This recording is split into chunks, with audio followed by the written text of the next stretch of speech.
নমস্কার বন্ধুরা, আজ আমি আপনাদের খাওয়ার পরে বেঁচে যাওয়া বা বাসি রুটি দিয়ে এমন একটা টিফিন তৈরি করে দেখাবো, যেটা একবার যদি আপনারা বাড়িতে তৈরি করে খান, বাসি রুটি আর ভুল করেও ফেলে দেবেন না। তাহলে আপনারা যদি এই রেসিপি বাড়িতে তৈরি করতে চান, ভিডিওটি একটা লাইক দিয়ে ফুল ওয়াচ করুন, তাহলেই বুঝতে পারবেন।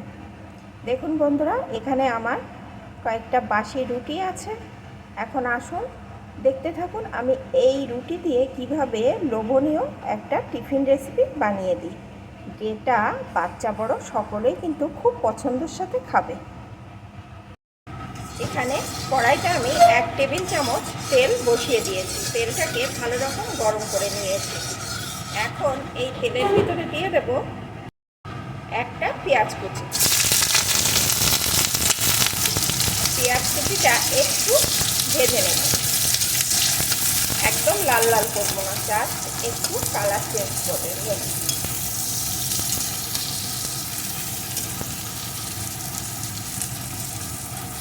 এইভাবে যদি আপনারা রুটি তৈরি করে দেন, যারা রুটি খেতে পছন্দ করে না তারাও এই রুটি চেটে কুটে খেয়ে নেবে।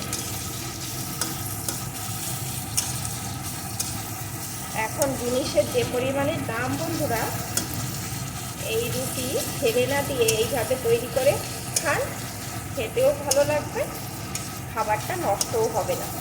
আর এইভাবে খেলে আপনারা বাসি রুটি ফেলবেন তো নাই, বরঞ্চ বাসি করে রেখে দেবেন, কিংবা রুটি তৈরি করে এইভাবে খাবেন। সবসময় বাসি রুটি দিয়েই যে এই রেসিপিটি খেতে হবে তার কোনো মানে নেই, টাটকা রুটি তৈরি করেও এইভাবে খেতে পারেন।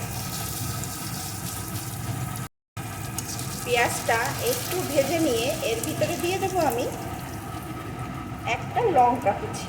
ঝালটা নিজেদের স্বাদ মতন দেবেন, সাথেই একটু লবণও দিয়ে দেবো, তাহলে পেঁয়াজটা একটু তাড়াতাড়ি নরম হয়ে যাবে।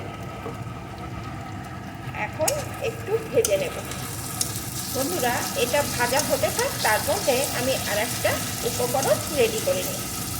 গ্যাসটাকে লোতে দিয়ে দিয়েছি। এখন আস্তে আস্তে এটা একটু ভাজা হোক। এখানে একটা পাত্রে আমি নিয়ে নিয়েছি একটু সেদ্ধ আলু আর একটা সেদ্ধ ডিম। এখন আলু আর ডিমটা এইভাবে একটু মাখিয়ে নেব। হাতের সাহায্যে মাখালেই ভালো হয়, তবে যেহেতু গরম তাই আমি চামচের সাহায্যে একটু মাখিয়ে নিচ্ছি।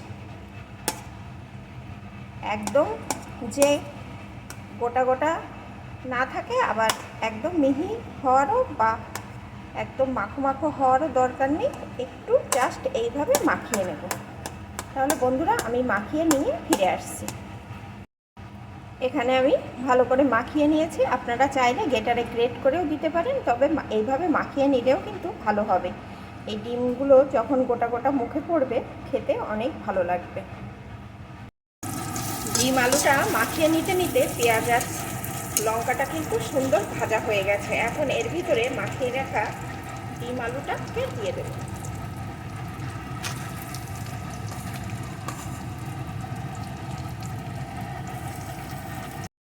সাথেই দিয়ে দেবো একটু হলুদ গুঁড়ো সামান্য, আর দিয়ে দেবো আর একটু লবণ। লবণ কিন্তু পেঁয়াজের সাথে দেয়া আছে, বুঝে দিতে হবে।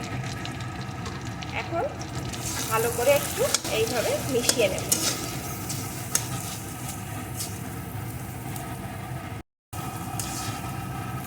কিছুক্ষণ এইভাবে নাড়িয়ে নিয়েছি। এটা কিন্তু আর বেশি নাড়াতে হবে না, 1-2 মিনিট নাড়িয়ে নিলেই হবে।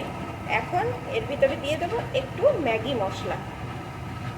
ম্যাগি মশলা তো সকলের বাড়িতেই থাকে, তাই একটু দিয়ে দিলাম। আর দিয়ে দেবো একটু টমেটো সস, খুব সামান্যই দেব।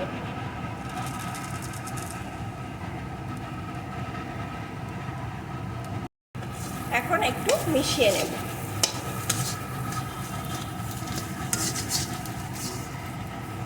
বন্ধুরা, এই যে আলুর পুরটা দিয়ে গরম ভাত খেতে কিন্তু অসাধারণ লাগে।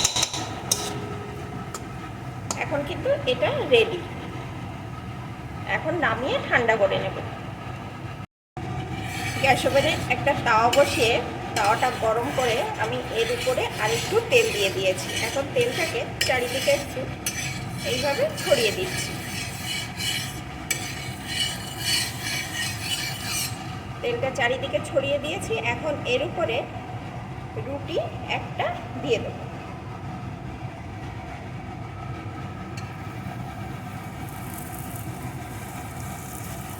রুটিটা এপিঠ ওপিঠ একটু ভেজে নেব।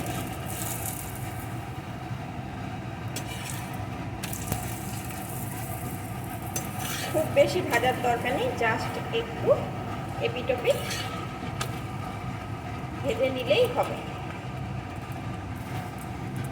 এখন যে পুরটা করে রেখেছিলাম চামচে করে, ওই পুরটা এইভাবে নিয়ে নেব। এখন রুটিটার একটা সাইডে পুরটা এইভাবে দিয়ে দেবো, অর্ধেকটা দেবো আর অর্ধেকটা ফাঁকা রাখবো। এইভাবে একটু চেপে চেপে বসিয়ে দেব। অর্ধেকটা দিয়েছি। এখন খুন্তির সাহায্যে এই অর্ধেকটা এইভাবে চেপে বসিয়ে দেব। বসিয়ে দিয়েছি। এখন এপিঠ ওপিঠ আরেকটু ভেজে নেব।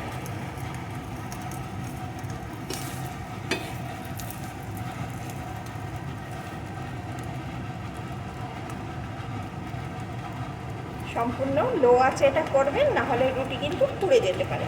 দেখুন এখন আমার এটা কিন্তু একদম রেডি। দেখুন বন্ধুরা, অসাধারণ খেতে হয়। আমি আরেকটা দেখিয়ে দিচ্ছি। আর একটা রুটিও আমি একইভাবে এপিঠ ওপিঠ সেঁকে নিয়েছি। এখন যে পুরটা করেছি সেই পুরটা এর এক সাইড দিয়ে দিয়ে দেব।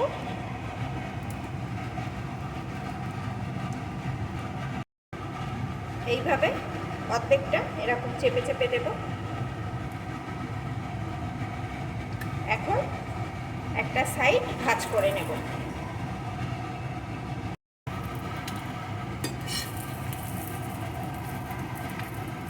এখন এপিঠ ওপিঠ আরেকটু ভেজে নেব।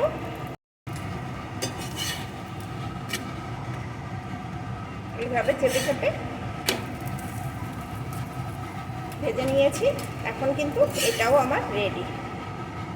বন্ধুরা, এইভাবে একবার খেয়ে দেখবেন। এইভাবে একবার খেলে আর বাসি রুটি ভুল করেও ফেলবেন না। তাহলে বন্ধুরা, আমার এই রেসিপিটি আপনাদের কেমন লাগলো প্লিজ কমেন্ট করবেন। ভালো লাগলে লাইক শেয়ার করে দেবেন।